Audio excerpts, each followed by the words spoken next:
All right, so about 300 feeder-sized fish. Let's see if they're interested. But here we go.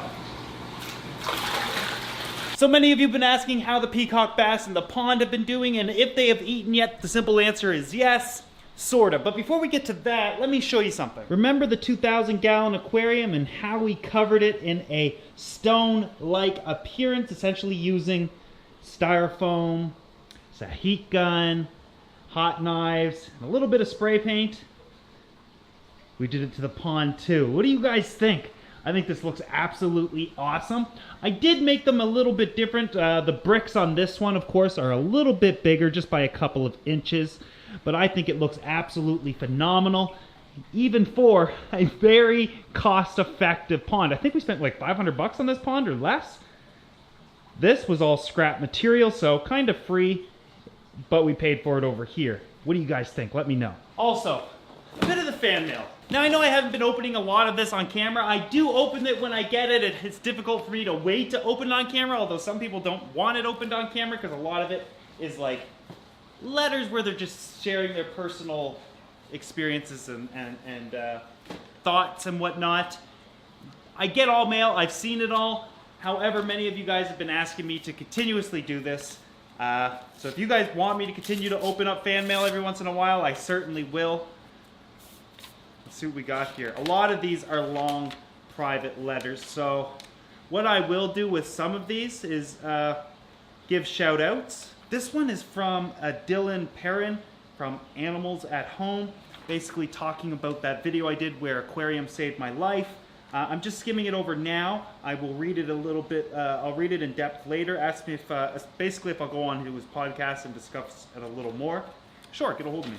Ooh, another little letter. Ooh, I got a picture. Sorry if I opened the pictures first. Little flower horn. Isn't that cute? This letter is from somebody with identical handwriting to me. Logan. Dear Joey, write me a letter. I'm going to read this in a little bit. A lot of this is private and it's just for me, and I don't think a lot of people want their personal information read, so again, we'll just acknowledge that you wrote these and sent this stuff to me, and I promise I'm going to be reading these after the video. I appreciate this stuff so much.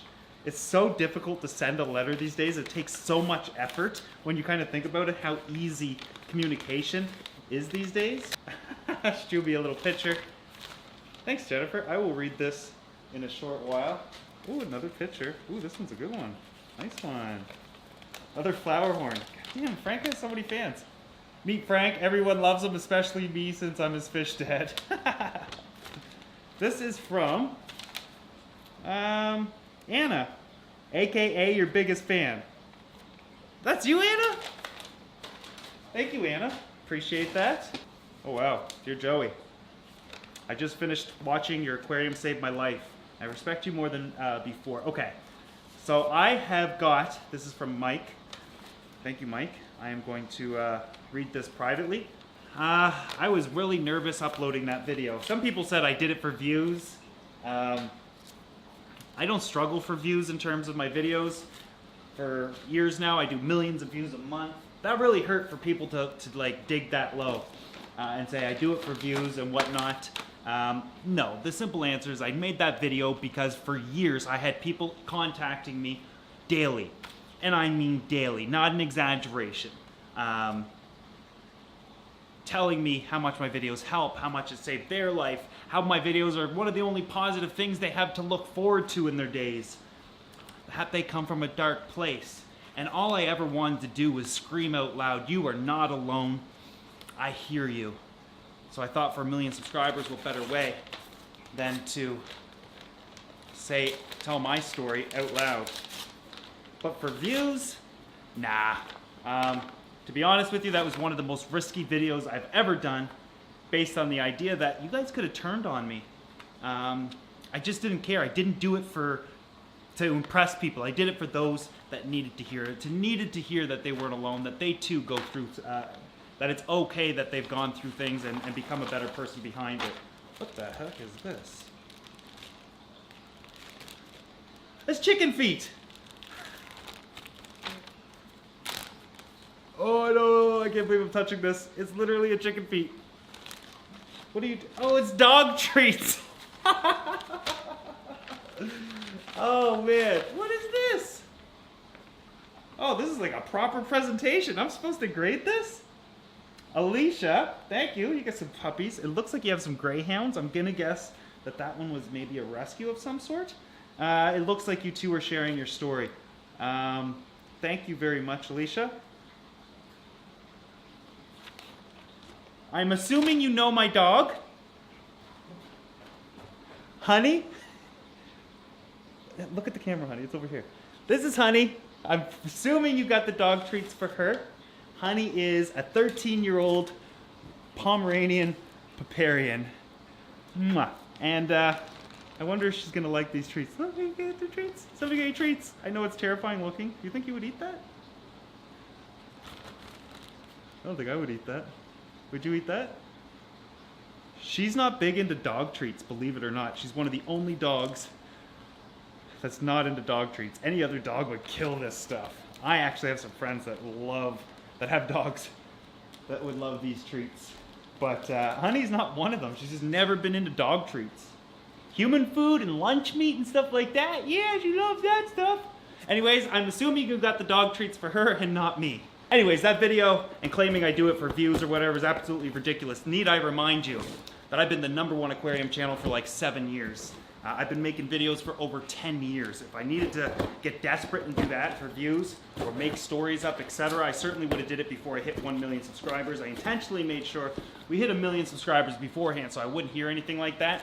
But I thought, what better way to celebrate 1 million subscribers than to tell one of the most meaningful stories I potentially could. And believe it or not, so many more of you, if you go back and read the comments, I think there was like 14,000 of you.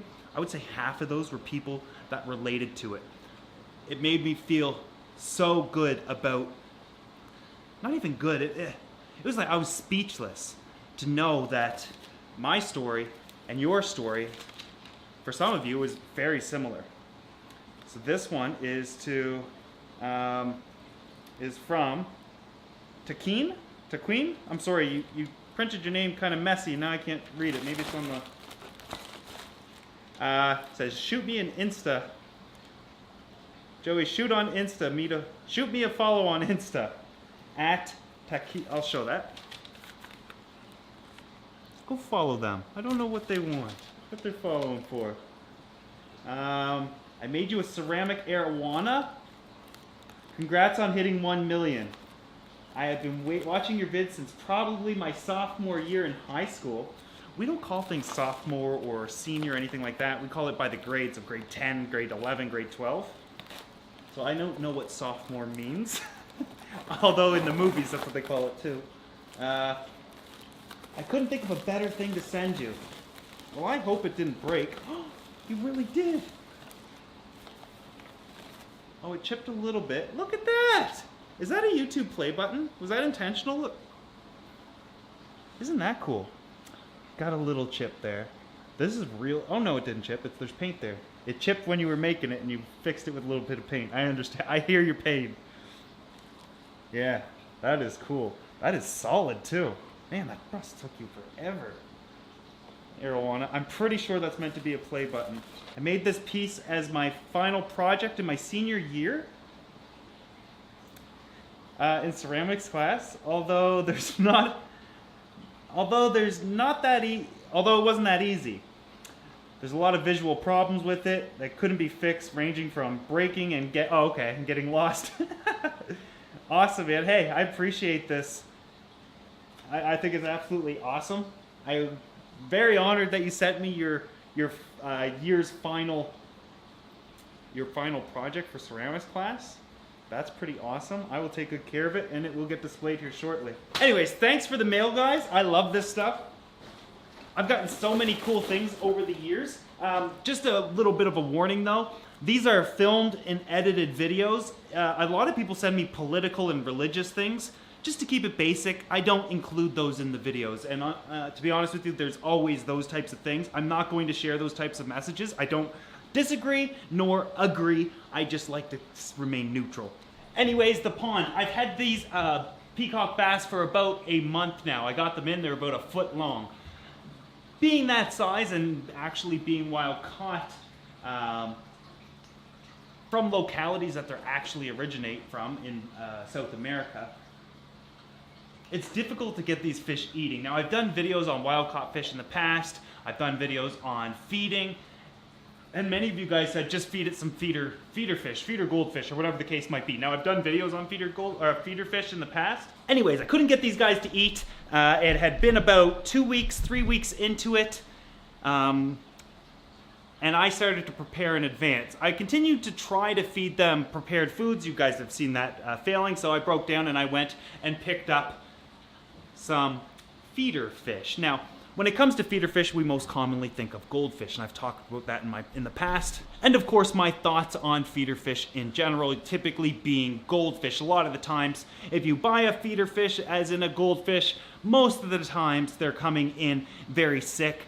They're handled and bred in mass numbers so fast and handled so poorly that once you get them, a lot of the times they're dead before they even get to your house, and you're feeding your fish empty calories essentially.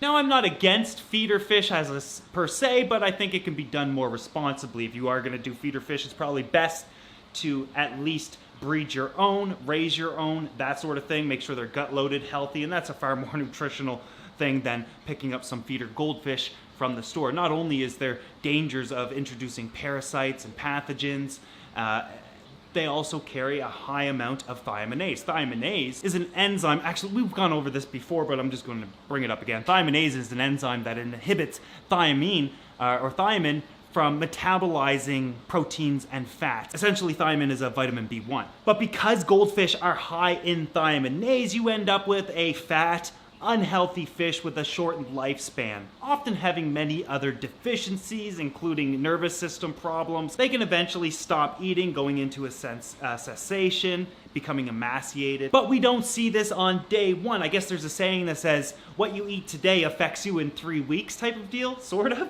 but it's kind of like that with feeder fish, although it can be far more dangerous if they are infected. So what about quarantining them? Of course, we can quarantine fish for 2 to 6 weeks. Like I did, I decided I'd go to my local fish store and I'd pick up fish that were not goldfish, but were feeder in nature, like guppies, for example. I know there's a ton of guppy fans out there, so I hated having to do this, but I picked up a few hundred guppies, or I think it was like 200 guppies. And even though they are locally bred and they've been in the tank for a short while, wasn't comforting enough to me, so I held them for 2 weeks, medicating them with praziquantel, I don't know how to pronounce it, Prazipro, as well as Metrodanzol or Metro Plus. Basically medicating the outside as well as the inside of them for parasites, infections, pathogens, you name it. But this is something I had to do for a 2-week period. Then, of course, once I feel like they're healthy enough and ready to introduce, there's never going to be a time when, if I'm doing a fast quarantine, I'm at least going to do a heavy medication cycle for the first 1 to 2 weeks minimum. Other than that, I like to quarantine for 4 to 6 weeks.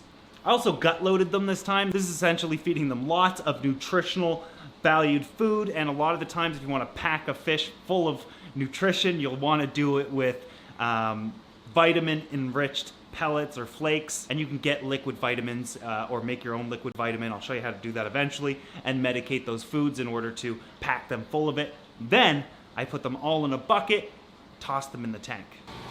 All right, so about 300 feeder-sized fish. Let's see if they're interested. They're all over in the corner here right now. So here we go.